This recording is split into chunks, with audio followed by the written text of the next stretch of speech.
Welcome to this week's edition of Ask an MS Expert. I'm John Strum, and I'm the host of the Real Talk MS podcast. Each week, Real Talk MS reaches thousands of people in more than 100 countries around the world with the news that people affected by MS need to know. My wife, Jean, lived with progressive MS for 23 years, so I've had a front row seat experiencing all the ways that MS can impact a family. I'm a past member of the International Progressive MS Alliance Scientific Steering Committee, and currently I'm a district activist leader and trustee for the National MS Society, and I chair the Society's California Government Relations Advisory Committee. The MS Society's Ask an MS Expert webcast is designed to give us a place for the MS community to connect and to connect you with experts who are ready to answer your questions on the topics that impact people affected by MS every day. Please feel free to post your comments and questions on Facebook, YouTube, or Twitch. MS Navigators are online throughout today's program, answering questions and connecting you to resources. MS symptoms can come and go. They can be mild or severe. Relapses can happen without warning, and there's always a concern about whether your MS is progressing. MS is different and unpredictable for everyone. And living with MS means living with uncertainties, which all by itself can be a significant challenge. MS advocate Sarah Wolfe is joining us to discuss her journey as a mom living with MS, and Dr. Laura Hancock, a neuropsychologist at the University of Wisconsin School of Medicine and Public Health, is with us to share some strategies on how to best manage those uncertainties that so often accompany multiple sclerosis. Sarah, Dr. Hancock, welcome. Thanks for being with us today. Thank you, John, for inviting me. Yes, thank you for having us today. Sarah, why don't you start us off by telling us about your MS journey? When were you diagnosed and what was that like for you?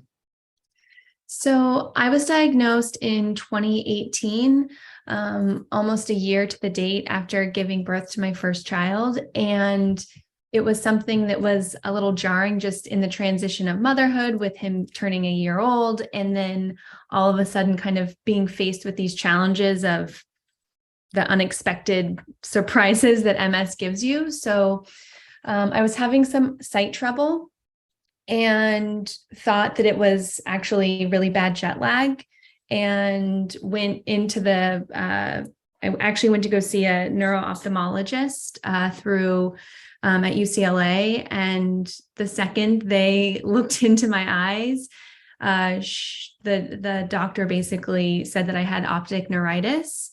And then, of course, I think it might be more of a generational thing, but the idea of the second you hear certain words, you go online and you look it up and try and figure out, like, what is this? How am I going to self-diagnose myself? What does Google say?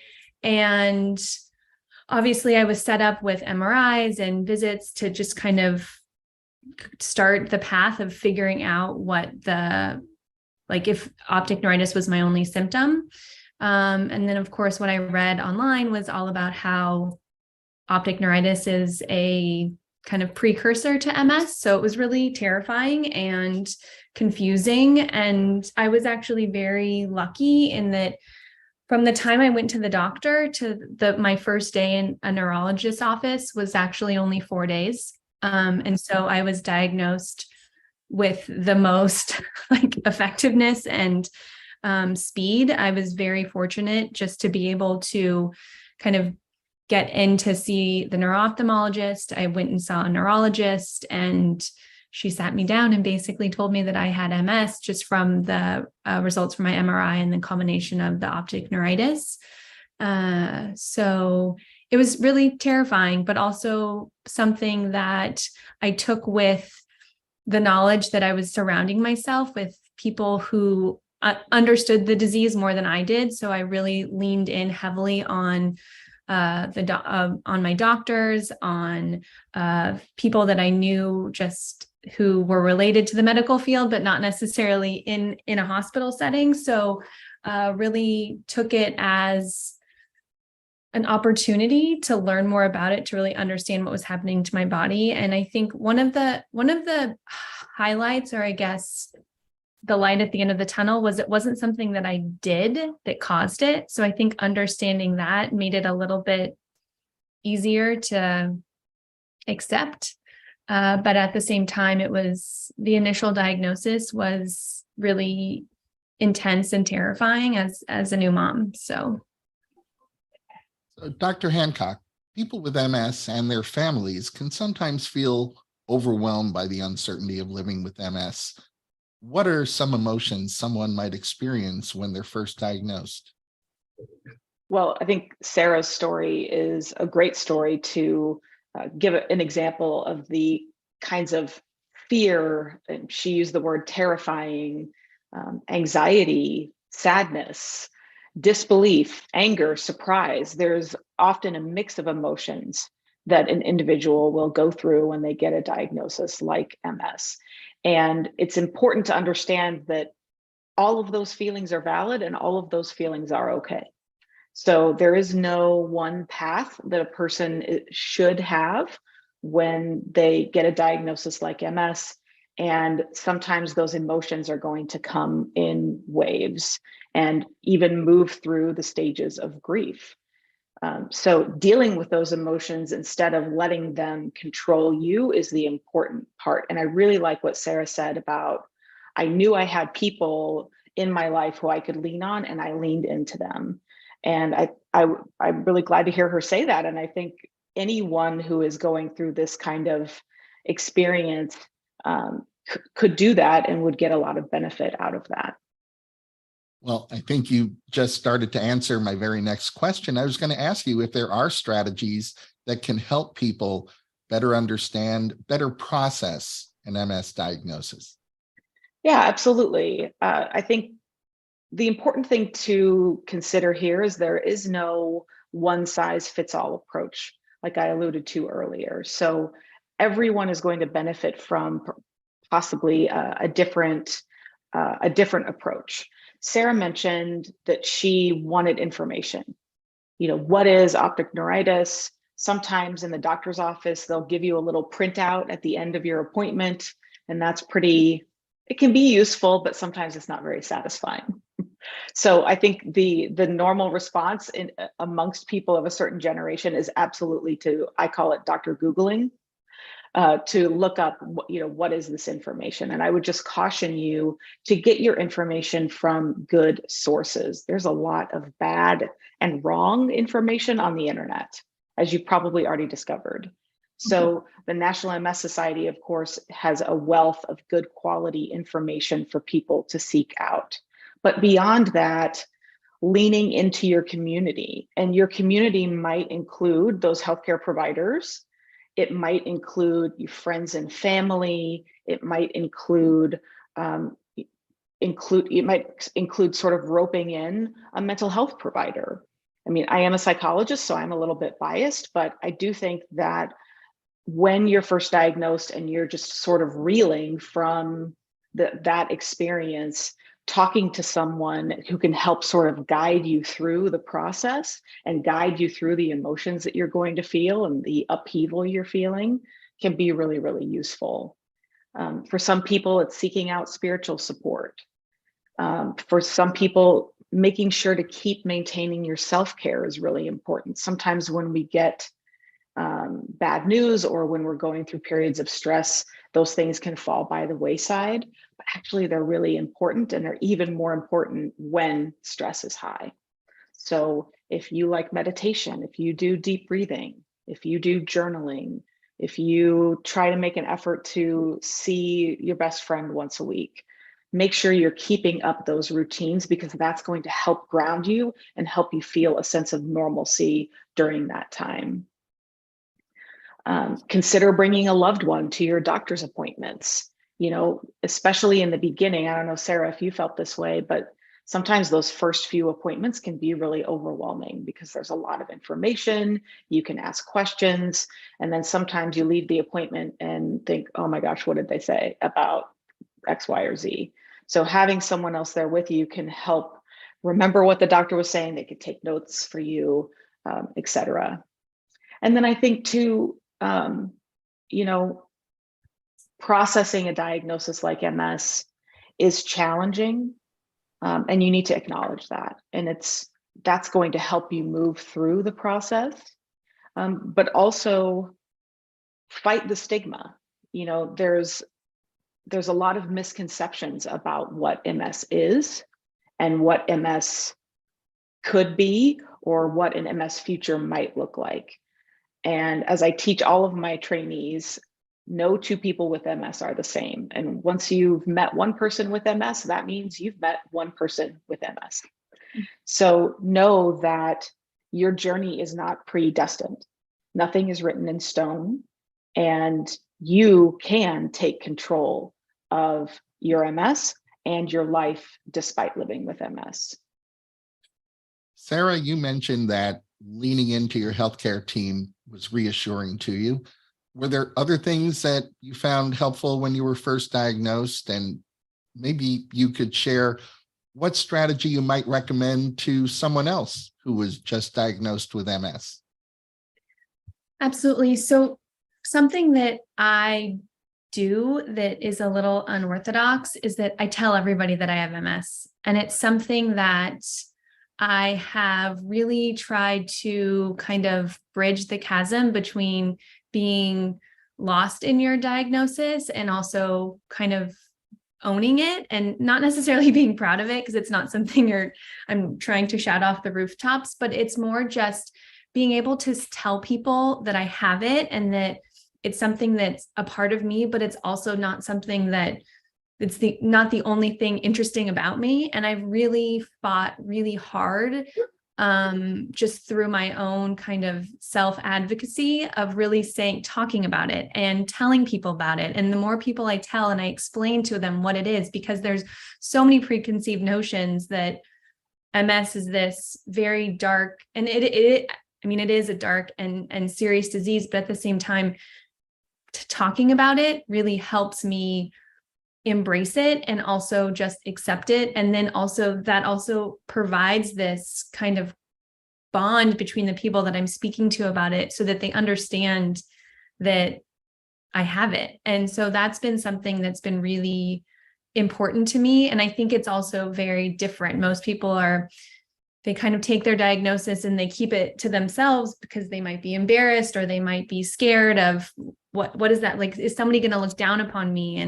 And I think that we have to, as a society and as people, there's more people that are being diagnosed. It shouldn't be something that people need to be like, that they shouldn't feel bad about having it. And I think that that's been something that's been just helpful in just my mental state and my mental just acuity, and just being able to just understand that like it's okay to tell people that I'm sick. And that's really helped. And it was really important for me. I appreciate what you said, Dr. Hancock. Like, I brought my husband and my mother-in-law to my appointment, because in the first 2 weeks of really understanding and going to I was in the doctor's office multiple times a day, and you're kind of being bombarded with all this different information. And all I'm thinking about is, can I still breastfeed my child? Like, what's that? Like that way, it wasn't this like one thing that I was like, oh, I'm going to do that and I'll be okay. It was just, my mother-in-law and my husband were able to really kind of ground themselves in the information that was being told to us. And then I was able to kind of afterwards process it and then understand what I needed to do. So my strategy that for me that has been most important has really been sharing my experience, so that other people don't feel bad, and also so that other people understand that some people just have an autoimmune disease and doesn't make them less of a person. We know that depression and anxiety are common among people living with MS. Sarah, did you feel anxious or depressed when you were first diagnosed? And if you did, how did you handle that? I think that anxious is more of a feeling that I had than depressed, to be honest. Anxiety just in itself, I think, is innate with MS, because you don't really know what's going to happen next, or you don't know when something's if you're going to have an episode or things like that. And something that my neurologist told me, she told me that she's like, think of this diagnosis as a dinner party and that you're in charge of everything, the napkins, the menu, the people, all of the things that go into the dinner party. And she's like, and I'm in charge of the gorilla that's sitting at the head of your table. She's like, there's nothing you can do about that. He's going to be at your dinner party, but I'm going to help keep him in his seat so he doesn't flip the table over. And that was something that from an anxiety, like an anxious perspective, kind of almost passing it over to my neurologist to take care of that for me was monumental in just helping me like know that I had people that were absolutely supporting me and helping me. Because I mean, I'm not a doctor. So the idea that like I don't have the answers for everything, but kind of sharing my anxiety and being 100% honest with my health providers was something that really helped calm those nerves. It doesn't mean I don't have moments and days of feeling anxious. The idea that when my hands go numb or when my vision goes, it slightly starts to blur, I panic because now I have 2 kids and the idea of what does that mean for them? But when those episodes and those moments happen, that's when I start to reach out and I call my doctor, I talk to my husband, I call my mom. And the more I talk about it and the more that I share, the calmer I get. So, Dr. Hancock, why are depression and anxiety both so common in MS? And what are some strategies for coping with both depression and anxiety? Well, first, I want to commend Sarah. I love what she said about communicating and keeping those lines open with the people who are closest to her, the people who matter the most to her. I think that was spot on. We know that depression and anxiety are more common amongst people living with MS than people living with other chronic disease. And people living without chronic disease. So this is a really big issue. And right now we think that it has to do with a combination of biological changes in the brain and also an emotional reaction to the disease. There's a lot of data suggesting that the biological changes in the brain are sort of driving that, but it probably is both. And so, building on what Sarah said about communicating with other people, making sure, to call in your army when you need them. I think that's a number one thing to do. For some people, the depression or anxiety feelings might really be overwhelming and start to impact the quality of your life. And that is a good sign that maybe a more professional help would be needed. Whether that's in the form of medications, whether that's in the form of psychotherapy with a psychologist or other mental health provider. Those are really great tools that we have at our disposal. So just because MS might be causing these changes in your brain and causing you to feel depressed or anxious doesn't mean that we don't have tools to deal with them. And in the same way, in addition to communicating with people, some of the things that tend to help my patients the most are doing things like journaling, writing down their feelings, expressing themselves. So if you feel like you can't talk to certain people, or if you've talked to your people and you still feel like that's not enough, maybe writing your feelings down on paper or typing them out might be helpful. Meditation. Mindfulness meditation is a wonderful practice that helps a lot of people, and you don't need special skills to do that yourself. So there's several different apps, there's several different websites, and even free videos on YouTube where you can go to get a little tutorial on how to start doing some meditation. And that practice can help bring a sense of calm and bring a sense of control when you're not feeling calm or in control. Staying connected with other people. So resisting the temptation to isolate. So this is especially true for people who are feeling an overwhelming sense of depression. They can tend to withdraw from their normal activities, from activities they had planned to do in the future and would typically attend. So you want to resist that urge and make sure you keep up your normal routines. Doing things that make you feel good and happy. I always like to encourage my patients to do at least one thing every day that's going to bring you joy. You know, when you're a mom living with MS, you might not have a lot of time to yourself. And especially women in this society, women are sort of taught to look after everyone else before they look for themselves. And men can do this too. It's not just women, but we need to make sure that you are also taking care of yourself so you can be there to take care of other people.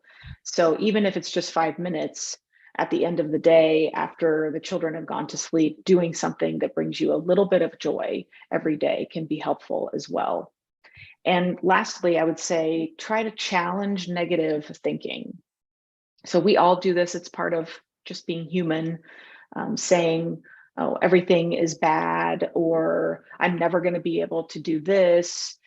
Try to challenge those really strong words like never, everything, and sort of in your own head think, okay, well, that's not really true.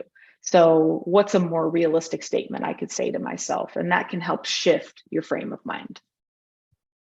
Dr. Hancock, Frank wrote in saying that ever since he was diagnosed with MS, he's had a hard time thinking positively about his future. And he feels that until he figures out how to get rid of his negative thoughts, he really can't get his life back in order. What advice do you have for Frank? Well, Frank, I want you to know that I hear you, and I know how bad it feels to be in this situation, but you're not alone. This is a situation many people with MS experience from time to time. So I have a few suggestions for things that you can try. And one of them is talking to yourself like you would talk to a friend. So you would probably not tell any of your friends, oh yeah, man, this situation is really bad. You really should just give up and just not do anything because it's not going to get any better. So give yourself a pep talk like you would talk to your friend, and support yourself the way that you would support a friend. Spend time every day engaging in something that makes you happy, like I mentioned before. And each morning, write down 3 things that you like about yourself or 3 strengths that you have. And if you haven't already, consider connecting with a mental health professional who can help guide you through the process of feeling more in control of your future. Sarah, you participated in a campaign for the National MS Society. Your story is titled My Uncertain Future with MS.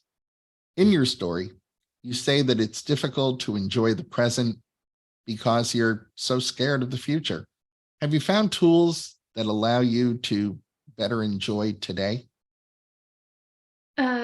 I have, and it's kind of it's just a little bit of a small tool. And I realized that instead of trying to do all the big things all at once or to tackle the problem in its entirety, I realized that if I just take little small pieces of things and do that every day, as opposed to doing one big thing every once in a while, it's really actually helped in just kind of calming my nerves and allowing me to be more present. Because the idea that when you think of when I think of MS, it's this big kind of elephant or gorilla in the room, and the idea that instead of trying to get rid of it all at once, I just do something small every day that makes a big impact over time. And that also allows me to be more present with my family, which is my only job and my only goal that I have from my place of motherhood. The idea that I don't want to be worried about something gigantic and scary and big all the time. And if I can solve a small problem that helps me alleviate the big problem over time, that's really something that I've tried to do. I mean, doesn't happen every single day or every single time, because there is a lot of uncertainty in the disease, but at the same time, knowing that I have to balance my mental health with my relationship with my husband and my children, I don't want that to be what gets in between us. And so kind of tackling my problems in chunks as opposed to all at once has really helped just give me clarity and more of a path to seeing the light as opposed to being scared of it all the time. It doesn't mean it doesn't come in and out, it fluctuates, but at the same time, just kind of tackling the smaller things and finding my joy in that has really helped over time. I'm glad you mentioned your family. I'm curious, how do you manage the responsibilities of being a mom while having MS? It's a shared burden, I'll be honest. I have a very supportive husband who has background in neurology, and so that helps. But at the same time, I try to, when I'm with them, that's all I want to do. And so I work full time. I have MS. I have a husband. My family is still really important. My extended family is still really important to me. So I've just been able to just carve out that time with them and lean in on my husband. And really, when I'm having a bad day or I'm worried about something, I tell him, I just say, you know what, like, this is what's happening right now. This is what my body's doing. And we just do things together. So he knows that I have more limitations than we expected for me to have. So I think him accepting that and him being one of my advocates as well has helped. The other thing that I have really tried to do is I'm obnoxiously honest with my doctors, almost to the point where she actually gave me a prescription one time to exercise 3 days a week. Like, that was literally like on an official piece of paper from a neurologist, because if I'm being told what to do, it helps. Like, if I'm being guided, it helps. So not only do I try to be honest with my doctor, I also do that with my family. So if I'm having a bad day or if I'm having trouble with something, I let them know so I don't harbor any resentment towards them. Like, why do they get to do that, but I can't? And also just so that we can fight or tackle any issue together. So I don't feel alone in my battle or my journey or any of that. Dr. Hancock, what are the day-to-day challenges of parenting with MS, and what are some strategies for parents living with MS that can help them overcome those kinds of daily hurdles? Yeah, this is a big one. The big challenges I hear from my patients are really the number one is fatigue and energy management throughout the day. Not being able to do some of the things that they wanted to do with the kids, like working a full day and then going to a school play or program, feeling moodier than they would like, or maybe losing their temper a little faster than they did before MS. And I would say also children not always understanding the limitations. Or children not understanding why mom or dad is not doing X, Y, or Z, needing to take naps, or maybe even being a little forgetful. So some strategies include what Sarah already nailed on, which is honesty and communication. Be honest with your kids and your family. And for the kids, make sure you explain things in terms that they understand.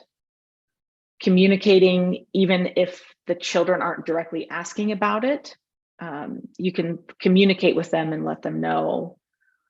Keep a backup plan or two. This has worked for some of my patients, sort of having a secondary plan in their back pocket if they don't end up having the energy they thought they would have, or if something, if you just need to make a different plan, sort of already having in your head what you're going to do in that situation. Tapping into your network or your village or your army or whatever you call it, or even reaching out to the MS Society or other organizations to look into sources of support. Make sure the kids still have the space to be kids. Even though they might be growing up in a family with someone who has MS, and maybe their responsibilities look a little bit different than you had initially thought when you thought you would plan a family. You want to make sure that they still have the space to be kids. MS is not going to change how much you love your kids and how much you care for them and care about their well-being. And if things are feeling really tough and you're feeling really stuck, there's always parenting classes, there's always couples or family counseling if you think that that's needed. But don't forget, we all experience challenges in parenting, whether you have MS or not. And sometimes those challenges are just going to come up. But working with your team, working with your significant other and your family, and like Sarah said, we can fight this together.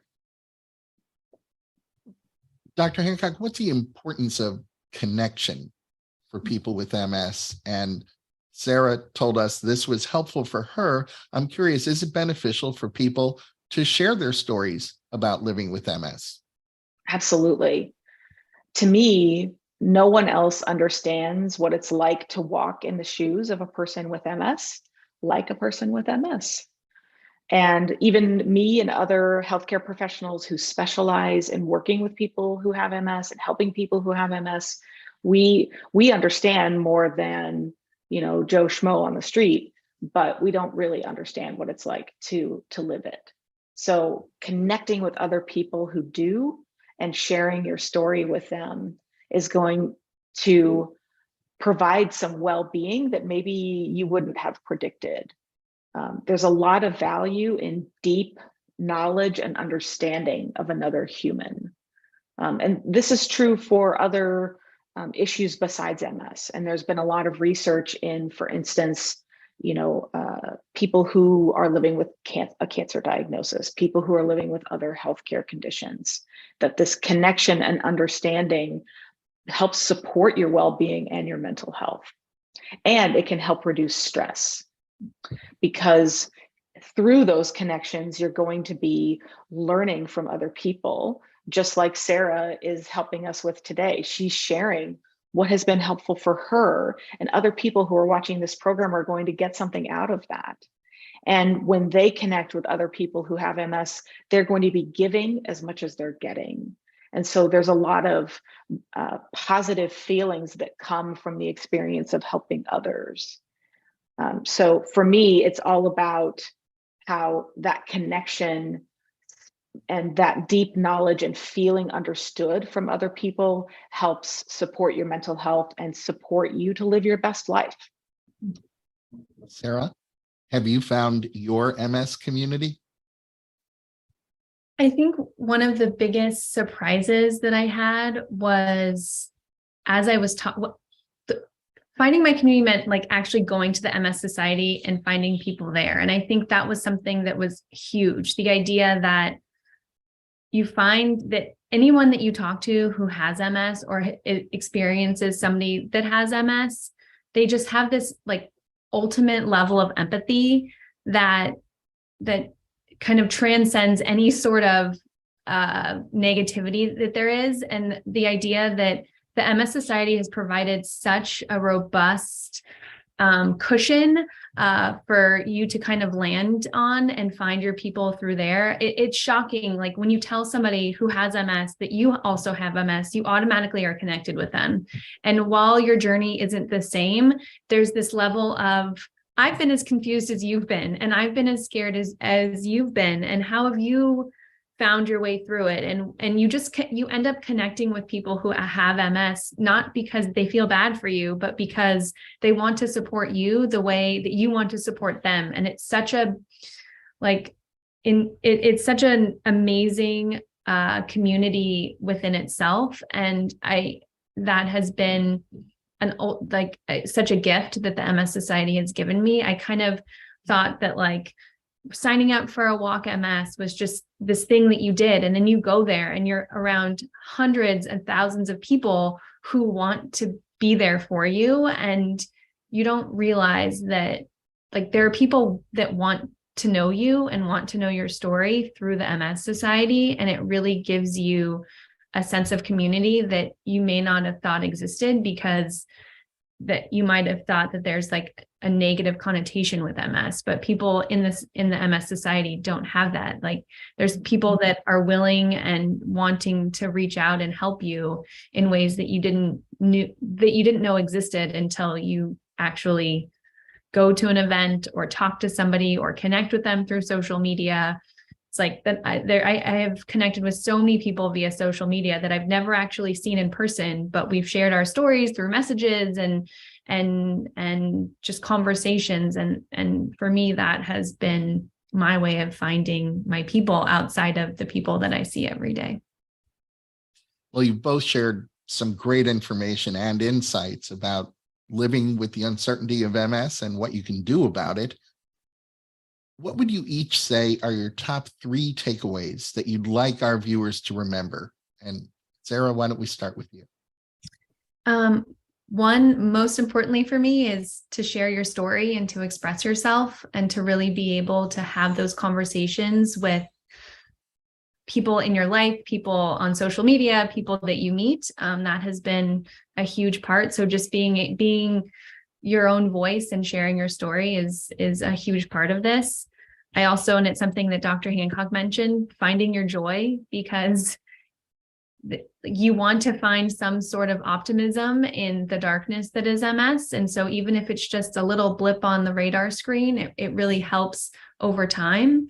And then lastly, and it's something I mentioned, it's do the small things that make a big impact over time.